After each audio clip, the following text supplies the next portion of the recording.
This is Boyd the Broker. You know, I suffered a major stroke in 2021. Now I've become an example of what can be accomplished: dedication, family, and above all, hope. I'm willing to discuss anything so that others will find inspiration to recover as well as I have. Well, I'm Boyd the Broker, and I'm back on the iHeartRadio podcast. I got Susan Williams with me, and we're talking about some pretty deep stuff. Really deep stuff, because she's at the facility where I recovered. What do you do for the people that have suffered strokes? Because I know that you're the program manager at Providence. Yes, I'm the stroke program manager over at Little Company of Mary in San Pedro and in Torrance.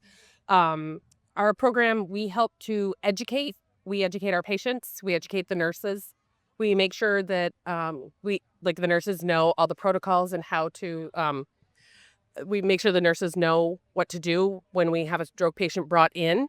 We make sure that the patients go home educated, knowing what to expect, what they're needing to be doing, and what they need to know in terms of if they have stroke symptoms or somebody else around them has a stroke symptom.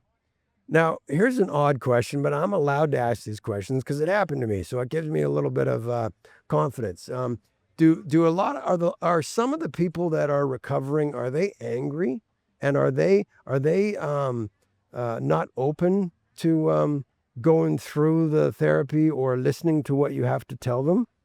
Sometimes, yeah. I mean, having a stroke or having any kind of major life event like that can bring on a lot of emotions. It can bring on depression, anger, anxiety. It can bring a lot of psychological emotions. And we offer services to help with that also over at Little Company of Mary in San Pedro in the rehab unit. I tell you, it's because that, I didn't have a choice of where the ambulance was going to take me. Wow, I am so lucky that the ambulance took me to Little Company of Mary, because your staff, Siva Kamur, Dr. Juan, there's a picture of me the magazine did where there were 5 doctors, and it was so humbling. There's a picture of me in the front and then 5 of the doctors at Providence, and they were just so extraordinary. Everybody from A to Z the entire time was just absolutely remarkable, and I want you to know that. That from the other side of it, have anybody in your family suffered a stroke, or how did you get on a stroke, parallel career in life? Fortunately, I've never had anybody in my family or anybody close to me have a stroke. My husband did have a brain tumor, but not a stroke. And I kind of just fell into it. I knew the person who was the director of the program, Catrice Nakamura, and Treasure Joyce, who's my partner in crime. Treasure Joyce, yes. Please say hello. Yes. You know Treasure. Yes. And so they just... I had her husband on my podcast. Yes, because he also had a stroke. Yep. And so I just kind of knew them. Treasure Joyce. Came into it with them.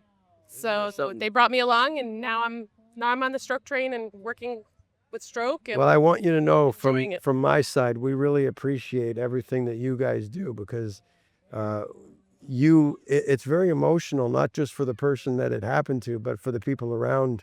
Oh, absolutely. And you have to see the people and help the people, and it's because you have that genuine interest in helping us that we get better. So thank you.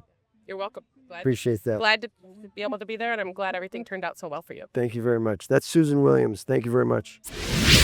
I'm Boyd the Broker. I appreciate you tuning into my podcast. I live in the real world. Where do you live?